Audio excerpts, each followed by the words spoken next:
ท่านผู้เจริญในธรรมทั้งหลายธรรมวินัยจากพระโอษฐ์ธรรมะเพื่อความพ้นทุกข์บรรยายโดยพระอาจารย์คึกฤทธิ์โสธิพโลวัดนาปากโพงเมื่อกี้ก่อนเข้ามาก็ได้คุยกับภิกขุรูปหนึ่งที่ท่านไปวิเวกที่ทุ่งใหญ่ห้วยขาแข้งอะไรพวกนี้มาที่เขตอนุรักษ์พันธุ์สัตว์ป่านะก็ถามท่านว่าเป็นยังไงบ้างนะท่านบอกโอ้โหนะก็ยังคุยกันไม่ได้หมดนะได้มา2เหตุการณ์นะก็ช้างมันเข้ามาเยี่ยมนะมาเยี่ยม2คณะนะคณะหนึ่งก็ 4-5 ตัวนะอีกครั้งหนึ่งก็มาตัวเดียวนะมากินผลไม้กินต้นไม้อยู่ใกล้ๆกฏท่านนะนั่งนิ่งอย่างเดียวนะเจริญอานาปาไป แล้วเราโอ้เสียงมันหายใจในฟุดฟัดฟุดฟัดนะอยู่ข้างๆกฏเลยก็อีกครั้งหนึ่งท่านบอกเจอเสือมันคาบหมูป่ามากินข้างๆกฏอีก ดีที่มันมีอาหารแล้ว ไม่งั้นคงจะยุ่งเหมือนกันนะแล้วก็ท่านก็บอกกลางคืนกับกลางวันนี่ต่างกันคนละเรื่องเลยบอกใช่มันคนละบรรยากาศเลยนะเพราะกลางคืนเนี่ยโอ้โหมันน่ากลัวมากนะแล้วก็เสียงสัตว์ป่าเต็มไปหมดนะอย่างที่เคยบอกอะเสียงมันร้องระงมกันทั้งป่าเลยนะทั้งพวกล่าพวกหนีพวกหาอาหารไรจิปาถะนะมันก็ไม่ได้เงียบกิ๊บนะในป่าที่สัตว์มันเยอะๆเนี่ยมันจะเสียงสัตว์มันจะเยอะมากนะท่านบอกโอ้โหนี่ถ้าทำสมาธิไม่ดีเนี่ยแย่เลยนะก็พระเจ้าถึงบอกไงป่าชัดป่ารกชัดหรือป่าเปลี่ยวนะอันเนี้ยไม่เหมาะสำหรับผู้ที่ยังไม่ได้สมาธินะถ้ายังไม่ได้สมาธิเนี่ยแล้วเราเข้าไปในป่ารกชัดเนี่ยด้วยหวังจะให้ได้สมาธิเนี่ยพระเจ้าบอกจิตจะปลิวไปจิตจะจมลงนะมันจะต้านกำลังความหวั่นวิตกและความหวาดกลัวไม่ไหวนะมีทั้งบรรยากาศที่น่ากลัวแล้วก็สิงสาราสัตว์นะที่สามารถทำอันตรายเราได้ตลอดเวลานะก็ท่านเพิ่งออกมาจากป่านะก็เลยได้ท่านโทรมาก็เลยได้โทรไปคุยกันพอดีจังหวะไม่ได้รับสายนะก็เนี่ยเวลาเราประสบความทุกข์หรือเหตุเพศภัยต่างๆเนี่ยเราจะทำอะไรนะเพราะนั้นที่สุดเนี่ยมันต้องกลับมาภาวนาใช่ไหมแล้วพอเราจะภาวนาเนี่ยเราจะมานั่งสงสัยอยู่ไหมเราจะภาวนายังไงนะเราจะทำแบบนั้นแบบนี้เนี่ยคือมันต้องหมดวิจิกิจฉาตรงนี้นะต้องก้าวข้ามวิจิกิจฉาให้ได้นะซึ่งมันเป็นสังโยชน์เบื้องต่ำใช่ไหม3 ข้อแรกที่โสดาบันต้องละได้นะสักกายทิฏฐิวิจิกิจฉาศีลปตปรามาสเราลองดูที่พระเจ้าทรงตรัสบุคคลตกน้ำ7 จำพวกแล้วโสดาบันเนี่ยเขาเป็นยังไงเขาเป็นบุคคลตกน้ำที่ผุดขึ้นแล้วลอยตัวอยู่ได้แล้วลอยตัวอยู่ได้มั่นคงแล้วเขาเหลียวดูรอบๆเพื่อดูฝั่งให้เห็นฝั่งนั่นคือเขาเป็นผู้ที่หมดสงสัยในเส้นทางถูกต้องไหม เขาจะตั้งความเพียรละจะต้องว่ายน้ำละว่ายน้ำเข้าหาฝั่งละแล้วฝั่งอยู่ไหนนี่แหละทิศทางดังนั้นทิศทางเป็นเรื่องที่สำคัญเราจะตั้งความเพียรเราจะลงความเพียรเนี่ยเราลงความเพียรไปในเส้นทางที่ถูกต้องหรือไม่อย่างวันนี้ถ้าเราไปสถานที่4สังเวชนียสถานที่ของพระศาสดาแล้วเราไปนั่งภาวนาเราจะภาวนายังไงใช่ไหมเราจะภาวนาโดยใช้กัลยาณวัตรของพระศาสดาหรือกัลยาณวัตรที่คนเขาแต่งขึ้นใหม่ใช่ไหมแล้วถ้าอยู่ในครั้งพุทธกาลใครจะกล้าใช้กัลยาณวัตรที่คนแต่งขึ้นใหม่ที่นอกเหนือจากพระศาสดาบัญญัติถูกต้องไหมนั่นน่ะสิ่งนี้คือความหมดข้อสงสัยในมรรควิธีเนี่ยมันต้องชัดเจนแล้วเพื่อที่เราจะได้ลงแรงลงความเพียรไปได้เต็มที่ในการเจริญอานาปานสติกายคตาสติสติปัฏฐาน4อย่างนี้อสุภะอาหารเป็นปฏิกูลการละนันทิการสำรวมอินทรีย์อย่างเงี้ยคือพูดมาแต่ละอย่างเนี่ยมันต้องอยู่ในกรอบของพระพุทธเจ้าเป๊ะๆเลยอันนั้นแหละคือความที่เราหมดข้อสงสัยในเส้นทางใช่ไหมเราเจริญอานาปานสติเราก็บอกได้เพราะว่าพระผู้มีพระภาคทรงเจริญอานาปานสติด้วยพระสูตรไหนนะก็บอกเลยว่าพระเจ้าตรัสว่าครั้งก่อนแต่การตรัสรู้เรายังเป็นโพธิสัตว์อยู่ย่อมอยู่ด้วยวิหารธรรมนี้เป็นส่วนมากคืออานาปานสติสมาธินะทำให้กายของเราไม่ลำบากตาของเราไม่ลำบากและจิตของเราก็หลุดพ้นจากอาสวะเพราะไม่ถือมั่นด้วยอุปทาน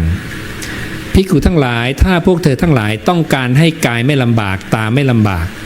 และจิตของเธอก็หลุดพ้นจากอาสวะเพราะไม่ถือมั่นด้วยอุปทานแล้วไซร้อานาปานสติสมาธินี่แหละอันเธอทั้งหลายพึงกระทำไว้ในใจให้เป็นอย่างดีนะนี่เรายกพุทธวจนะขึ้นมาได้ละนี่ไงผมกระทำแบบนี้เพราะพระผู้มีพระภาคทรงตรัสอย่างนี้แนะนำให้ภิกขุทั้งหลายเจริญอานาปานสติด้วยพระองค์ก็เจริญอานาปานสติยกขึ้นมาได้อีกพระองค์สอนอานาปานสติทำอย่างไรบอกภิกขุทั้งหลายภิกขุไปแล้วสู่ป่าสู่โคนไม้สู่เรือนว่างก็ตามบอกวิธีทำเลยนะเธอนะไปสู่ป่าสู่โคนไม้สู่เรือนว่างนั่งคู่ขาเข้ามาโดยรอบสอนวิธีนั่งให้ด้วยนั่งคู่ขาเข้ามาท่านพูดแค่นี้ดังนั้นเท้าจะซ้อนเท้าเหลื่อมเท้าอะไรได้หมดขวาทับซ้ายซ้ายทับขวาไม่ได้เป็นปัญหาอะไรผู้เจ้าพูดแค่นี้ก็คือแค่นี้นั่งคู่ขาเข้ามาโดยรอบตั้งกายตรงดำรงสติเฉพาะหน้าเธอนั้นมีสติหายใจเข้ามีสติหายใจออกนั่นคือขณะที่เราหายใจเข้าหายใจออกเรามีสติสัมปชัญญะคือความรู้ตัวอยู่ตรงนี้นะรู้ว่าลมกำลังไหลเข้าไหลออกนะเมื่อหายใจเข้ายาวก็รู้ชัดว่าหายใจเข้ายาวเมื่อหายใจออกยาวก็รู้ชัดว่าหายใจออกยาวเมื่อหายใจเข้าสั้นก็รู้ชัดว่าหายใจเข้าสั้นเมื่อหายใจออกสั้นก็รู้ชัดว่าหายใจออกสั้นเห็นนะถ้าเราไปนั่งอยู่ต่อหน้าพระพักตร์พระองค์ก็สอนอย่างเงี้ยนะภิกขุไปแล้วสู่ป่าสู่โคนไม้สู่เรือนว่างก็ตามนั่งคู่ขาเข้ามาโดยรอบตั้งกายตรงดำรงสติเฉพาะหน้านะเธอนั้นมีสติหายใจเข้ามีสติหายใจออกเมื่อหายใจเข้ายาวก็รู้ชัดว่าหายใจเข้ายาวเมื่อหายใจออกยาวก็รู้ชัดว่าหายใจออกยาวเมื่อหายใจเข้าสั้นก็รู้ชัดว่าหายใจเข้าสั้นเมื่อหายใจออกสั้นก็รู้ชัดว่าหายใจออกสั้นทำความรู้พร้อมเฉพาะซึ่งกายทั้งปวงหายใจเข้า ทำความรู้พร้อมเฉพาะซึ่งกายทั้งปวงหายใจออกทำกายสังขารให้ลำงับอยู่หายใจเข้าทำกายสังขารให้ลำงับอยู่หายใจออกทำกายสังขารคือความปรุงแต่งทางกายให้สงบระงับนะเท่ากับกายก็นิ่งไม่ไหวติงนะกายนิ่งกายนิ่งมันมาจากจิตที่นิ่งจิตที่นิ่งเพราะจิตเราไม่ได้ไปคิดนึกเรื่องใดๆเมื่อจิตตั้งอยู่ที่กายกายจะนิ่งเองโดยธรรมชาติของมันไม่ต้องไปสร้างให้มันนิ่งมันก็นิ่งเพราะว่ากายจะขยับได้เพราะจิตมันปรุงแต่งนะดูภิกขุชื่อกัปปินะพระมหากัปปินะเนี่ยเป็นผู้ที่มีกายนิ่งไม่ไหวติงจะนั่งในที่ท่ามกลางสงฆ์หรือนั่งในที่วิเวกหลีกเล้นอยู่ผู้เดียวก็ตามนั่งนิ่งตลอดนะภิกขุก็สงสัยว่าทำไม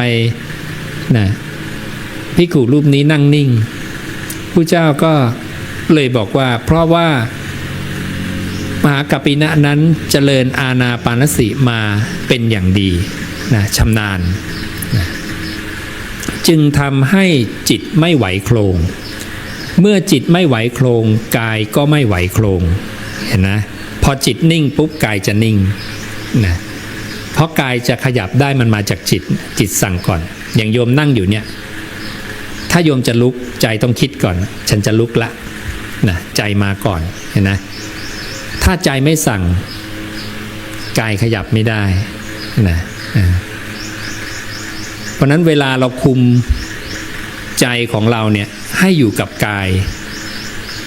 อย่างเดียวไม่ขยับปุ๊บกายจะนิ่งโดยอัตโนมัติของมันเลยนะโดยธรรมชาติของมันเราแค่รู้ว่าลมไหลเข้าไหลออกไหลเข้าไหลออกกายนิ่งเองแต่นั้นเวลาเราเจริญภาวนาเรื่อยๆเนี่ยเราจะเห็นว่าคนที่ภาวนาก็จะเราจะสังเกตได้ถึงความสงบความสำรวมเขาพระเจ้าจึงบอกว่าบุคคลนั้นจะเป็นผู้ไม่หลุกหลิกด้วยมือและเท้าเขาจะนิ่งค่อนข้างนิ่งเพราะใจเขานิ่งเป็นอย่างนี้พระเจ้าจึงบอกว่าถ้าจิตไม่ไหวโคลงกายจะไม่ไหวโคลงทีนี้พอเราเจริญอานาปานสติไปเนี่ย เห็นไหมตามที่พระเจ้าทรงตรัสสอนเมื่อเราเจริญอานาปานสติเราตั้งจิตอยู่ที่กายของเราในส่วนของลมหายใจเข้าออกธรรมชาติของจิตเนี่ยมันจะเปลี่ยนแปลงและเกิดดับอยู่ตลอดเวลาบทหนึ่งที่พระองค์ตรัสบอกว่าจิตนี้เป็นละหุปริวัตตังเปลี่ยนแปลงได้รวดเร็วมากอีกบทหนึ่งพระองค์บอกว่ากลางคืนบ้างกลางวันบ้างสิ่งที่เรียกกันว่าจิตบ้างมโนบ้างวิญญาณบ้างนั้นกลางคืนบ้างกลางวันบ้างอื่นเกิดอื่นดับดวงหนึ่งเกิดดวงหนึ่งดับตลอดเวลาทั้งกลางคืนกลางวันดับเมื่อไหร่ก็ไม่รู้ของมันจะดับเมื่อไหร่มันจะเกิดเมื่อไหร่มันจะดับเมื่อไหร่เกิดเมื่อเราเข้าไปยึดถือเรายึดจิตมโนวิญญาณดวงนั้นแล้วจิตมโนวิญญาณดวงที่เรายึดเนี่ยก็จะมีความจางคลายและเสื่อมและดับไปเหมือนกับร่างกายเราเนี่ยเรามายึดถือร่างกายเรามันนาน100 ปีแต่จิตเนี่ยมันแวบเดียวนะจับปุ๊บแวบดับไปแล้วเร็วขนาดไหนก็ลองตั้งจิตอยู่กับลมหายใจตัวเองแล้วสั่งว่าอย่าคิดนะ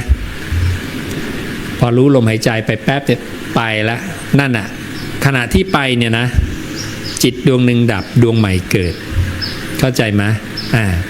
คนละดวงแล้วนะจิตคนละดวงแล้ว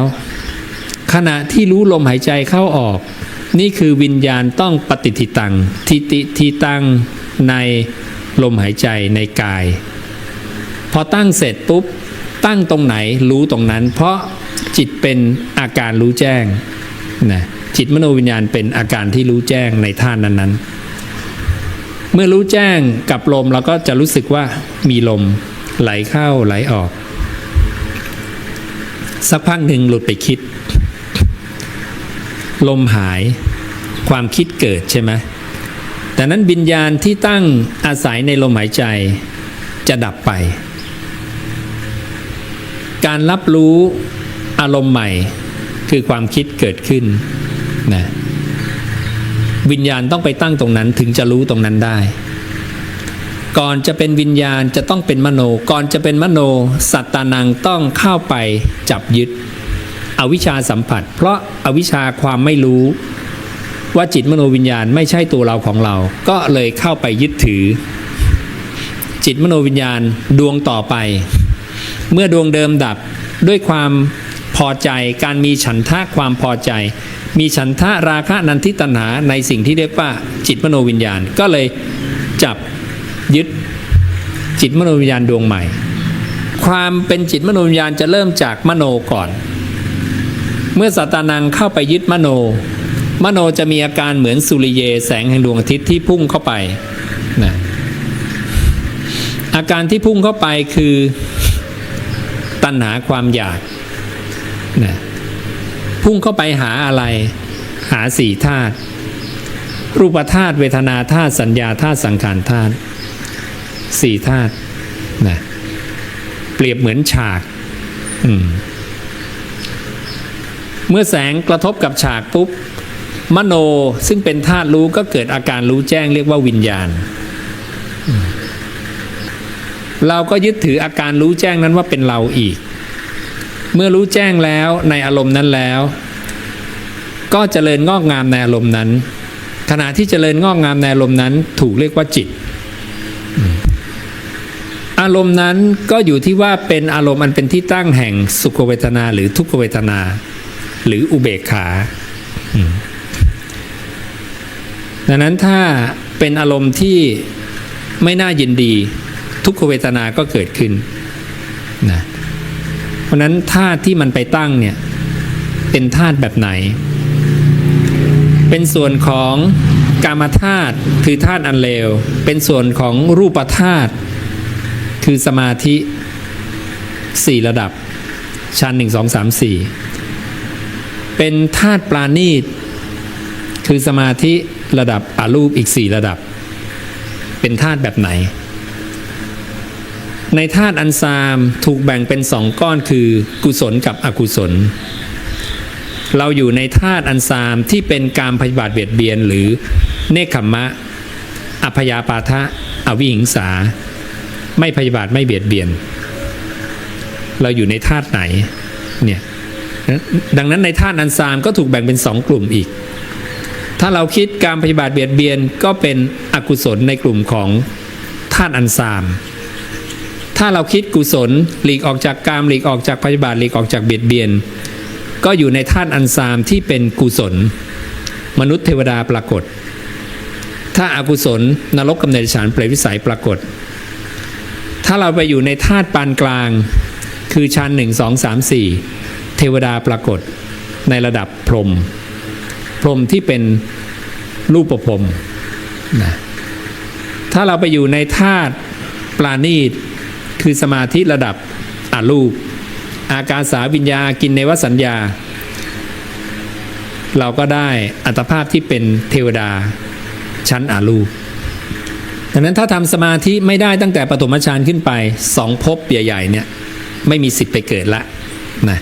รูปภพกับอรูปภพเราก็จะวนมาเกิดในกลุ่มของกามธาตุนะหรือธาตุอันซามในธาตุอันซามก็อยู่ที่ว่าใครแยกความคิดกุศลกับอกุศลได้ถ้าทิ้งอกุศลไม่ได้อัตภาพของเราก็จะไปสู่นรกในชั้นเปรตวิสัย3คตินี้พระเจ้าเปรียบเหมือนเมล็ดพืชที่มันไปตั้งอยู่ในผืนนาที่ไม่ดี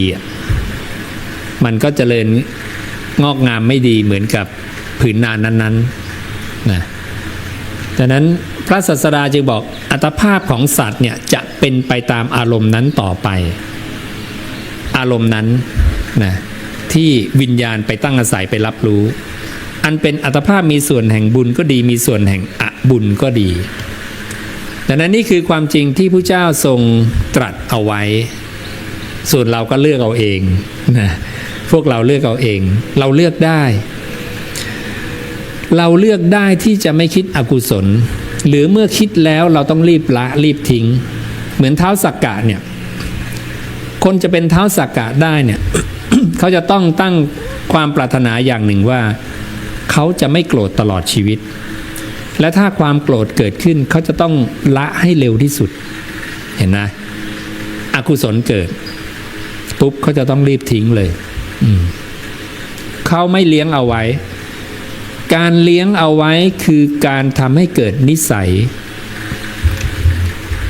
ยในการเสพคบธาตุนั้นๆเราติดนิสัยในการยึดจิตมโนวิญญาณก็แย่พออยู่แล้วจิตมโนวิญญาณไปตั้งอาศัยในธาตุใดดันไปยึดธาตุนั้นต่ออีกดังนั้นธาตุที่เป็นที่ตั้งอาศัยของวิญญาณการรับรู้หรือจิตของเราเนี่ยในส่วนที่เป็นอกุศลเนี่ยผู้เจ้าให้รีบละให้ไวที่สุดพระองค์เลยเปรียบเหมือนบุรุษมีไฟไหม้ลุกโผล่เสื้อผ้าเวลาอกุศลเกิดขึ้นเนี่ยต้องคิดเหมือนไฟกำลังลุกไหม้เสื้อผ้าเราไฟลุกไหม้เสื้อผ้าเราเป็นไงอยู่ได้ไหมไม่ได้ทำยังไงรีบดับไหมรีบดับคงไม่มีใครปล่อยเฉยๆลุกไปเถอะนะไม่มีใครทำแน่นอนทำไมเราจะเกลียดอกุศลให้ได้ขนาดนั้นนะใช่ไหมให้มันเหมือนกับไฟเลยเฮ้ยโอ้ยไฟไหม้อย่างเงี้ยแล้วเราก็จะได้นิสัยใหม่เราจะได้นิสัยใหม่ในการไม่เสพคบอกุศลแต่มนุษย์ส่วนใหญ่ไม่อย่างนั้นนะใช่ไหมพยาบาทใครเบียดเบียนใครเนี่ยโอ้โหฝังลากเลยใช่ไหมยิ่งคิดยิ่งมันเนาะยิ่งคิดยิ่งมันยิ่งสนุกแล้วก็ส่งออกมาทางวาจาทางกายนะเดี๋ยวนี้ส่งออกทางกายวาจาของตัวเองไม่พอก็มีสื่อออนไลน์หนังสือพิมพ์ตัวเองก็ ลงหนังสือพิมพ์ต่ออีกใช่ไหมเห็นไหมว่าเขาเลี้ยงอกุศลไว้แบบเนิ่นนานแล้วก็ชินเป็นนิสัยขนาดไหนใช่ไหมมันก็เลยออกมาทางกายทางวาจาทางการกระทำละเนี่ยอันเนี้ย ประเมินคติตนเองได้เลยว่าจะไปที่ไหน นะพระเจ้าให้ดูตัวเองเลยนะถ้าเรานั่งรู้ลมหายใจเนี่ยเดี๋ยวคิดอกุศลเดี๋ยวคิดอกุศลเรื่อยๆเนี่ยแล้วคิดแล้วไม่ค่อยละนะคิดต่อนานนะอันเนี้ยประเมินเราได้เลยว่าเราจะเป็นผู้ไปทางเสื่อมไม่ไปทางเจริญและวิธีแก้เนี่ยนะถ้าคนเนี้ยที่คิดแบบนี้ไปทางเสื่อมไม่ไปทางเจริญแล้วจะแก้ด้วยการรักษาศีลก็ไม่พอเห็นไหมดังนั้นถ้าเขาไม่รู้วิธีแก้เขารู้แต่เรื่องของศีลไม่พอนะพระเจ้าบอกแม้จะมีศีลดีก็ตามแต่คนนี้ก็ยังไปทางเสื่อมไม่ไปทางเจริญเห็นไหมกรรมทางใจมันหนักกว่าไงกรรมทางใจหนักที่สุดนะทำปุ๊บได้ผลแล้วได้ผลทันทีแล้วถ้าเสพครบนานก็เกิดเป็นนิสัยนานเพราะนั้นเราต้องรู้วิธีในการแก้ตรงนี้คือละนันทิคือยิงตรงกับมันเลยยิงตรงกับตัวมันเลยว่าตัวมันเนี่ยการผูกติดกับอารมณ์แบบนี้จะต้องไม่มีเมื่อไม่มีแล้วเนี่ยเราจะเอาจิตไปตั้งที่ไหนล่ะก็ให้เอาจิตมาตั้งไว้ในกายนิ่งๆอยู่กับกายแค่นั้นเองเนี่ยหลักมันไม่มีอะไรเลยนะถ้าโยมเข้าใจอย่างเงี้ยโยมหมดข้อสงสัยหมดวิจิกิจฉาเข้าใจไหมแล้วความเพียรที่เราทำลงไปมันเป็นความเพียรที่ถูกต้องไงเป็นความเพียรที่ถูกต้อง ไม่เป็นความเพียรที่พระเจ้าเรียกเป็นหมันเปล่าคือศูนย์เปล่าเปล่าประโยชน์เราเห็นคนลงอาบน้ำในแม่น้ำคงคาเห็นไหมเห็นเขาก่อกองไฟบูชาไฟเห็นไหมเขาเพียรนะเขามีความเพียรขยันตื่นเช้าหนาวก็หนาวนะลงอาบน้ำอาบท่าเพราะว่าคิดว่าบาปได้เห็นไหมเนี่ยเพราะไม่มีสัพบุรุษนำเขาหรืออาจจะมีแต่เขาไม่ได้เชื่อเพราะเขาไม่ศรัทธาในพระศาสดาตถาคตอรหันตสัมมาสัมพุทธะเขาศรัทธาแบบหนึ่งซึ่งยังไม่ใช่ผู้รู้ทั่วถึงอย่างเงี้ยเพราะนั้นศรัทธาสัมปทาเลยต้องมาอันดับแรกเลยนะเราจะปฏิบัติตามใครก็ฝากข้อธรรมให้กับพวกเราไว้เพียงเท่านี้นะก็ขออนุโมทนากับพวกเราทุกคนที่ได้มาสั่งสมสุตตะในคำของตถาคตมากระทำกิจเนื่องด้วยการฟังกระทำกิจเนื่องด้วยความเป็นผู้สูตรแทงตลอดอย่างดีด้วยทิฏฐิก็ขอให้เป็นเหตุเป็นปัจจัยพวกเราได้รับอานิสงส์ตามที่พระผู้มีพระภาคได้ทรงบัญญัติไว้แล้วทุกประการให้ได้ดวงตาเห็นธรรมสำเร็จมรรคผลนิพพานในอนาคตการนั้นใกล้โดยทั่วกันทุกท่านทุกคนเทอญอย่าลืมกดไลค์กดติดตามเพื่อร่วมกันเผยแผ่พุทธวจนะอนุโมทนา